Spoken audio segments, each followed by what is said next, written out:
knows she belongs there. But a banking executive, blinded by prejudice, stops her, ignoring her senior executive badge. With a sneer, he snatches her identification, accuses her of forging it, and in front of a stunned crowd, attempts to handcuff her. What he doesn't know is that in just 7 minutes, his world will crumble under the weight of the truth she holds. This is the story of Linda Brown, a compliance officer who turned humiliation into an unforgettable comeback. Brace yourself, because what's coming next will leave you breathless. A marble-walled conference room on the 47th floor, the Manhattan skyline stretching endlessly beyond floor-to-ceiling windows, the air thick with the weight of billions in assets and decades of power. Linda Brown, 35, steps through the glass doors of Sterling & Associates Investment Bank with the quiet confidence of someone who has earned her place through merit, not connections. Her charcoal Armani suit speaks of authority hard-won, and in her titanium briefcase lies evidence that could topple one of Wall Street's most powerful institutions. This Tuesday morning would mark the end of an 18-month investigation that had consumed her life.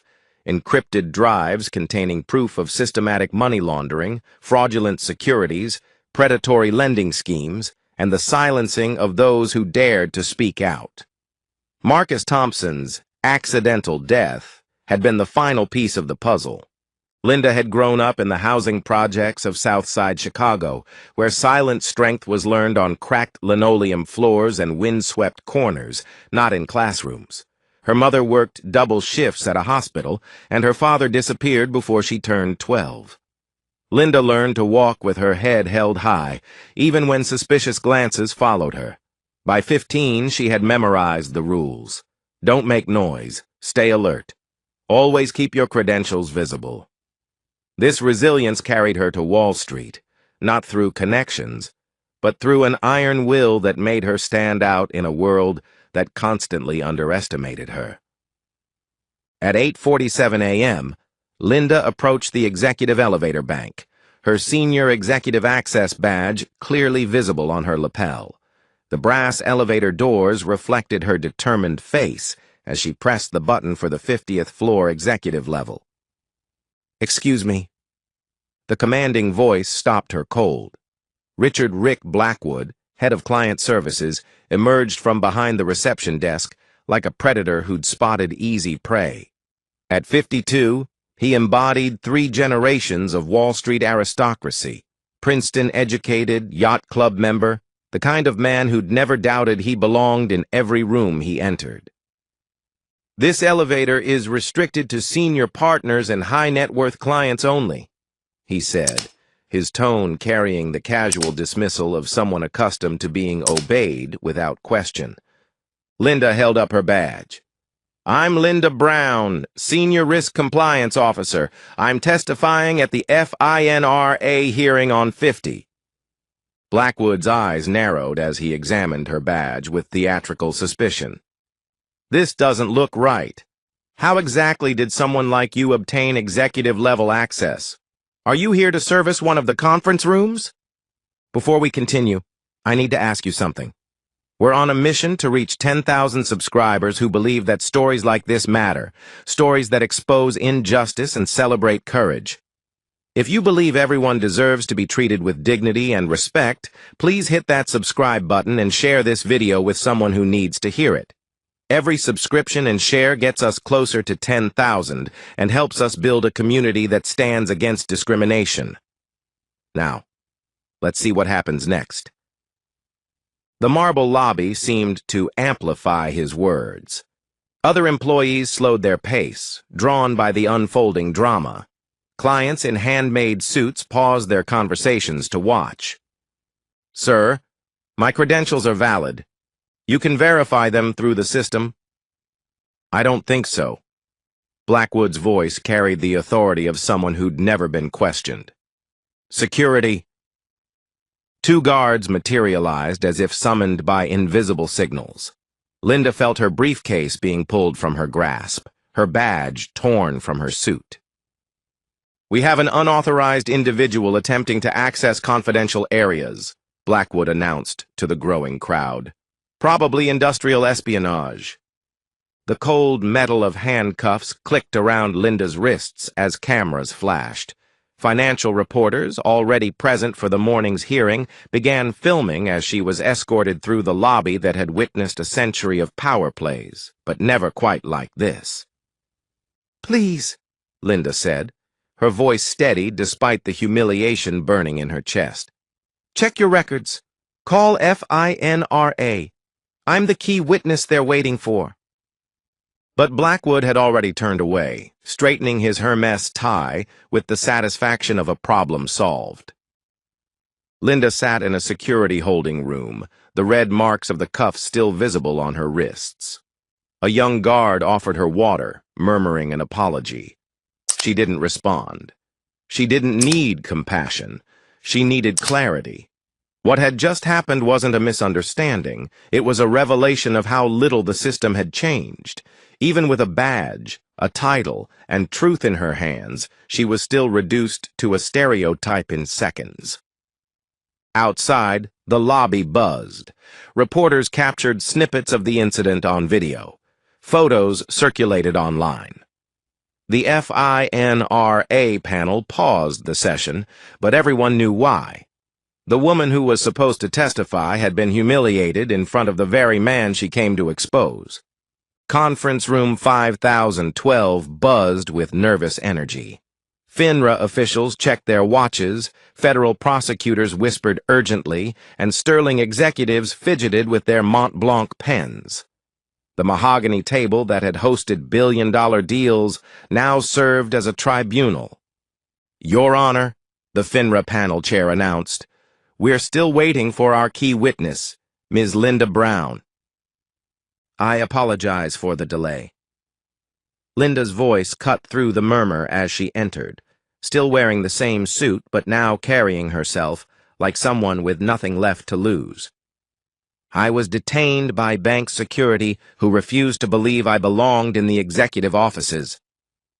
The room fell silent. Cameras pivoted toward her as she took her seat at the witness table, the same briefcase that had been confiscated now marked as Evidence Exhibit A.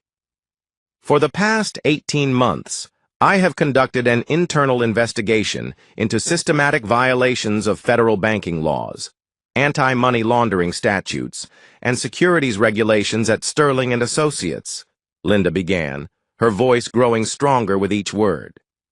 She opened her briefcase and connected a drive to the conference room's display system. The massive screen filled with transaction records, email threads, and recorded phone conversations. "Ladies and gentlemen, what you're about to hear are the actual voices of Sterling executives planning and executing criminal activities worth over $2 billion. The first recording crackled to life, Blackwood's unmistakable patrician accent. "The Russians pay exceptionally well, and they don't ask uncomfortable questions about paperwork compliance." Nervous laughter from other executives. Linda advanced to the next exhibit. "These pension funds will purchase anything with our AAA rating. Teachers, firefighters, they trust us completely. If compliance becomes too aggressive in their oversight, we'll simply transfer them to a department with no real authority." The room had become a tomb. Linda continued methodically, each piece of evidence building an unassailable case.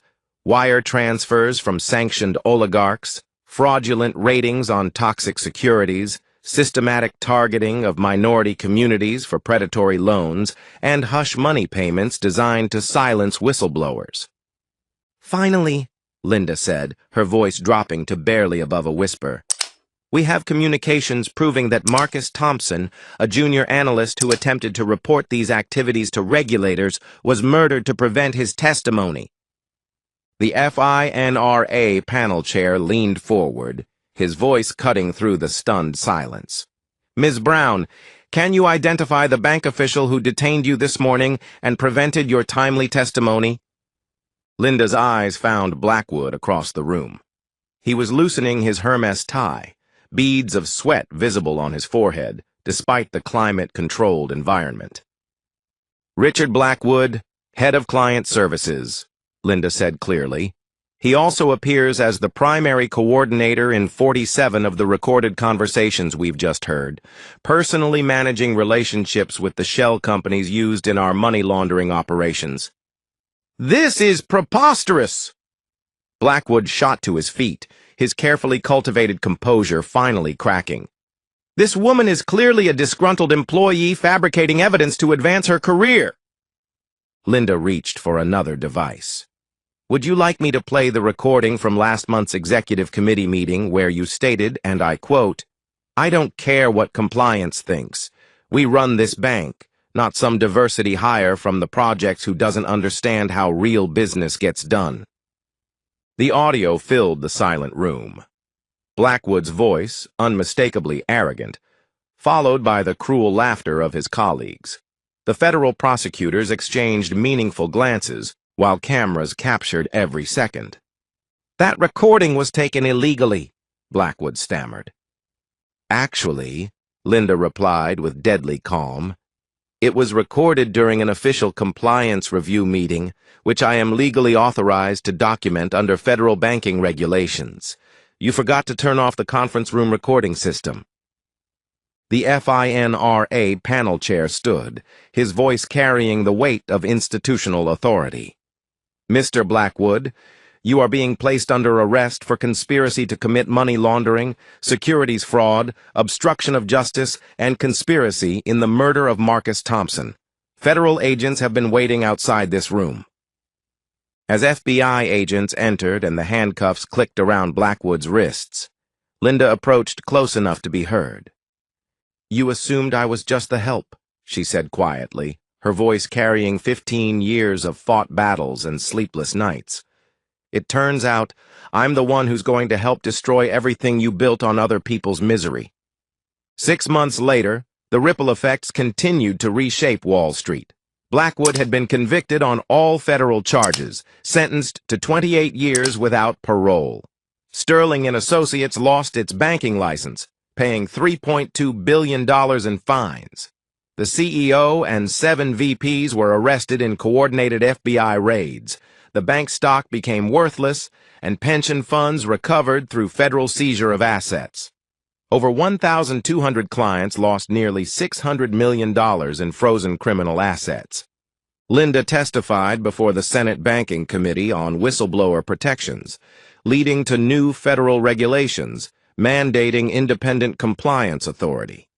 She was appointed to lead the Treasury Department's Financial Crimes Task Force, and the Sterling Building was converted to affordable housing for immigrant families. Linda received a $65 million federal whistleblower reward. But the personal cost remained heavy. Linda stood in her new corner office overlooking Lower Manhattan, federal security detail positioned outside. Death threats from criminal clients meant she could never return to the South Side neighborhood, where she'd learned that excellence was the only protection against a world that questioned her right to exist. Her marriage had ended. David couldn't handle the stress and constant danger. The sleepless nights remained, haunted by Marcus Thompson's face and wondering if she could have saved him by acting sooner. But in her desk drawer lay handwritten letters from teachers whose pensions were saved, from families who avoided predatory loans, from young compliance officers across the country who now had legal protections Linda had fought to create.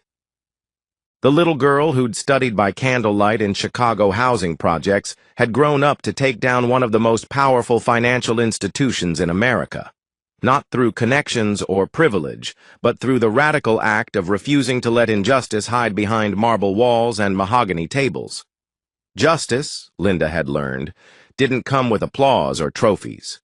It came with scars, sleepless nights, and the simple revolutionary act of doing what's right, over and over again, until the system finally listened.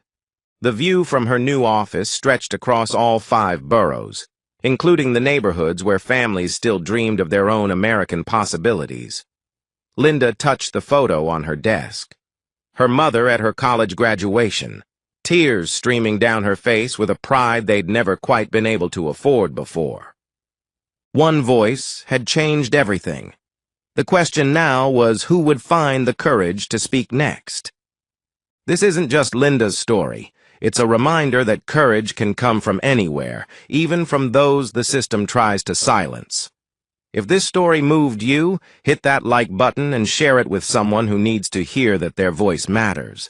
Subscribe for more stories of ordinary people doing extraordinary things when justice is on the line.